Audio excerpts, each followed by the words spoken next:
Hello friends, noble English classes में एक बार फिर से आपका स्वागत है। टेंस की इस वीडियो सीरीज में आज 7वीं वीडियो बनाने जा रहा हूं और आज का टॉपिक है पास्ट कॉन्टिन्यूअस टेंस। जैसा कि नाम खुद ही बता रहा है, पास्ट कॉन्टिन्यूअस यानी जो काम पास्ट में यानी बीते हुए समय में जारी था, चल रहा था, उसको बताने के लिए इसी टेंस का इस्तेमाल किया जाता है। जैसे कि हिंदी में ऐसा सेंटेंस जिसके लास्ट में रहा था, रही थी, रहे थे, जो लोग हिंदी बोलते हैं उनके लिए बता देने से काफ़ी आसानी हो जाती है समझने में इस टेंस को। तो इसलिए मैं ये बता देना ज़रूरी समझता हूँ कि जिस सेंटेंस के लास्ट में रहा था, रही थी, रहे थे अगर हों तो हम इसी टेंस के रूल का इस्तेमाल करेंगे। लेकिन जो लोग हिंदी नहीं बोलते हैं उनके लिए ये कोई मतलब नहीं रखता है, तो उनके लिए इसके कंसेप्ट को समझना पड़ेगा कि the work which was continue in the past, जो काम पास्ट में, पास्ट टाइम में जारी था, चल रहा था, उसको बताने के लिए इसी टेंस का इस्तेमाल करते हैं जिसके अंदर वॉज वर का इस्तेमाल किया जाता है। अब ये मैंने वॉज वर का इस्तेमाल मैंने सिंपल सेंटेंस के वीडियोस में बता रखा है। उसमें मैंने ये भी बताया है कि वॉज किसके साथ लगता है और वर किसके साथ लगता है। फिर भी रिवीजन के लिए मैंने यहाँ पे लिख दिया आपके लिए। आप चाहे तो ये देख सकते हैं। सिंगुलर सब्जेक्ट के साथ वॉज का इस्तेमाल होगा और प्लूरल सब्जेक्ट के साथ वर का इस्तेमाल होगा, सिवाय यू को छोड़ के। यू के साथ हमेशा वर का ही इस्तेमाल किया जाता है। कोई भी सिंगुलर यानी कि आई, ही, शी, इट या एनी नेम, किसी भी नाम के साथ वॉज का इस्तेमाल होगा और वी, यू, दे या एक से ज़्यादा प्लूरल नेम के साथ वर का इस्तेमाल होगा। ठीक है। अब इसमें मेन वर्ब का इस्तेमाल होता है। वर्ब की बेस फॉर्म यानी फर्स्ट फॉर्म के साथ आईएनजी का इस्तेमाल करते हैं, जिसको कुछ लोग वर्ब की फोर्थ फॉर्म भी कहते हैं। ठीक है। तो आइए कुछ एग्जाम्पल देखते हैं। जतिन होली खेल रहा था, बच्चे पानी के गुब्बारे फेंक रहे थे, मम्मी खाना बना रही थी, हम देख रहे थे, वे एंजॉय कर रहे थे। यानी इन सब सेंटेंस के लास्ट में रहा था, रही थी, रहे थे है, जैसा कि मैंने आपको अभी बताया। अब इंग्लिश सेंटेंस में देखिए, पहले जतिन यानी कि जिसके बारे में बात हो रही है, पहले हमें वो लिखना है, सब्जेक्ट कहते हैं उसको। तो जतिन वॉज और वर्ब में से कोई एक देंगे। उसके बाद जो काम वो कर रहा था, यानी वो कौन सा काम कर रहा था, खेल रहा था, तो प्ले में आईएनजी लगाएंगे। Jatin was playing Holi. Okay, ये लास्ट में ऑब्जेक्ट हो जाएगा। बच्चे पानी के गुब्बारे फेंक रहे थे, यानी children were throwing water bomb. Water bomb का मतलब यहाँ पे है पानी के गुब्बारे। आप चाहे तो इसको वाटर बलून भी कह सकते हैं। मम्मी खाना बना रही थी, मॉम वॉज मेकिंग फूड। हम देख रहे थे, वी वर वॉचिंग। वे इंजॉय कर रहे थे, दे वर इंजॉइंग।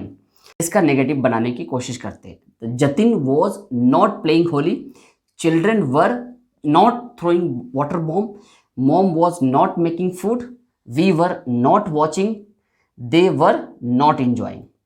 अब जो मैंने यहाँ पे लिख रखा है कॉन्ट्रैक्शन फॉर्म में, इसको कैसे इस्तेमाल करेंगे ये देखिए। वॉज नॉट को हम वॉजंट लिख सकते हैं और वर नॉट को वरंट लिख सकते हैं। तो इसको कैसे यूज करेंगे सेंटेंस में? Jatin wasn't playing Holi, children weren't throwing water bomb, mom wasn't making food, we weren't watching, they weren't enjoying. ठीक है। आइए इसका हम क्वेश्चन यानी इंट्रोगेटिव देखते हैं कि कैसे बनता है। इंट्रोगेटिव यानी कि हिंदी में ये सारे सेंटेंस में हम शुरू में क्या लगा देंगे, यानी क्या जतिन होली खेल रहा था। सेंटेंस में क्या लगाते ही ये यस नो क्वेश्चन बन जाएगा, यानी इसका जवाब सिर्फ और सिर्फ यस नो में ही हम दे सकते हैं। तो ऐसे सेंटेंस को बनाने के लिए हम वॉज या वर को पहले लिख देंगे, सब्जेक्ट से पहले लिख देंगे। तो यानी इसका सेंटेंस होगा, क्या जतिन होली खेल रहा था, वॉज जतिन प्लेइंग होली। क्या बच्चे पानी के गुब्बारे फेंक रहे थे, were children throwing water bomb. क्या मम्मी खाना बना रही थी, वॉज मॉम मेकिंग फूड। क्या हम देख रहे थे, वर वी वॉचिंग। क्या वे इंजॉय कर रहे थे, वर दे इंजॉइंग। इस तरीके से हम पॉजिटिव, नेगेटिव, इंट्रोगेटिव और WH क्वेश्चंस भी हम बना सकते हैं। आइए इसके स्ट्रक्चर को डिटेल में समझते हैं। टाइप्स ऑफ सेंटेंसेस यानी कि positive, negative questions, WH question and WH negative questions. ठीक है। तो सबसे पहले पॉजिटिव में सब्जेक्ट के बाद वॉज वर्ब में से कोई एक इस्तेमाल करेंगे, फिर उसके बाद आईएनजी फॉर्म और फिर ऑब्जेक्ट। नेगेटिव में सब्जेक्ट वॉज वर्ब के बाद नॉट आ जाएगा। याद रखना, यहाँ पे हम कॉन्ट्रैक्शन फॉर्म भी यूज कर सकते हैं, जिस तरीके से मैंने आपको बताया था। आप चाहे तो अलग अलग भी लिख सकते हैं। ING form then object. Questions में वॉज वेयर जो सब्जेक्ट के बाद में आता था वो सब्जेक्ट के पहले आ जाएगा, यानी वॉज वेयर के बाद सब्जेक्ट, फिर आईएनजी फॉर्म, फिर ऑब्जेक्ट। क्वेश्चन मार्क देना नहीं भूलेंगे। नेगेटिव क्वेश्चंस में वॉज वेयर के बाद सब्जेक्ट के बाद नॉट आएगा, ठीक है, ये याद रखना है। अगर कॉन्ट्रैक्शन फॉर्म में यूज करना है तो ये नॉट वॉज वेयर के साथ ही रहेगा, यानी कि वॉजंट और वरंट यूज इस्तेमाल करेंगे हम। फिर उसके बाद ING form, object. WH question में सबसे पहले WH और उसके बाद was were, subject, ING form, object. WH negative में WH plus was were plus subject, उसके बाद not, ING form plus object, ठीक है। वही सेंटेंस जो मैंने आपको शुरू में एग्जांपल दिया था, सेम सेंटेंस मैं यहाँ पे इसी स्ट्रक्चर पे बिठाने की कोशिश करूंगा। Now the sentences are Jatin was playing Holi, Jatin was not playing Holi, was Jatin playing Holi, was Jatin not playing Holi, why was Jatin playing Holi, why was Jatin not playing Holi. ये इसी स्ट्रक्चर पे ये 6 सेंटेंस को हमने बना दिया। आप चाहे तो और भी जितने भी सेंटेंस है उन सब की प्रैक्टिस इसी पे कर सकते हैं। जिस तरीके से हमने आपको बताया था वी वर वॉचिंग, तो वी वर वॉचिंग, इसके 6 सेंटेंस कैसे बनेंगे? We were watching, we were not watching, were we watching, were we not watching, why were we watching, why were we not watching. इसी तरीके से आप जितना मर्जी सेंटेंस की प्रैक्टिस करना चाहें इसी स्ट्रक्चर पे आप कर सकते हैं। जितना ज़्यादा प्रैक्टिस करेंगे उतनी अच्छी होगी आपकी पास्ट कॉन्टिन्यूअस टेंस पे पकड़ उतनी ज़्यादा अच्छी होती जाएगी।